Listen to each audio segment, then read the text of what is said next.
আমরা 7 নং ওয়ার্ড কর্তৃক আয়োজিত বাংলাদেশ আওয়ামী লীগ মনোনীত গণপ্রজাতন্ত্রী বাংলাদেশ সরকারের সফল তথ্য সম্প্রচার মন্ত্রী রাঙ্গুনিয়ার কৃতি সন্তান জননেতা জনাব ডক্টর হাসান মাহমুদ এমপি মহোদয়ের সমর্থনে আজকের এই গণসংযোগে প্রধান অতিথি হিসেবে উপস্থিত থেকে আমাদেরকে কৃতার্থ করেছেন মন্ত্রী মহোদয়ের স্নেহধন্য ছোট ভাই মানবিক যুব নেতা বিএনকে ফাউন্ডেশনের সম্মানিত চেয়ারম্যান চট্টগ্রাম রাঙ্গুনিয়া সমিতির সম্মানিত সভাপতি বিশিষ্ট সমাজসেবক ও শিক্ষানুরাগী জনাব খালেদ মাহমুদ মহোদয় এবং আমাদের মাঝে উপস্থিত আছেন মন্ত্রী ওনার সহধর্মিনী জনাবা মাহমুদ তাসনিম ম্যাম, উপস্থিত আছেন মন্ত্রী পরিবারের সুযোগ্য উত্তরসূরি জনাব খালেদ মাহমুদ মহোদয়ের সুযোগ্য বড় সন্তান প্রফেসর তাহমিদ মাহমুদ মহোদয়, যারা আজকের এই গণসংযোগে উপস্থিত হয়ে আন্তরিকতার সহিত অংশগ্রহণ করেছেন।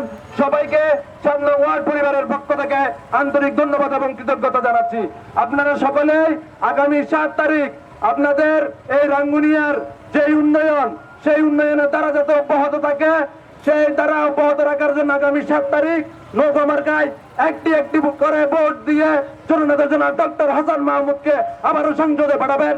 জননেত্রী শেখ হাসিনা তাকে আবারও মন্ত্রী বানিয়ে এই রাঙ্গুনিয়ার সেবা করার সুযোগ দিবেন। সকলকে আবারও ধন্যবাদ এবং কৃতজ্ঞতা জানিয়ে শেষ করছি। দেখা হবে 7 তারিখ। জয় বাংলা, জয় বঙ্গবন্ধু।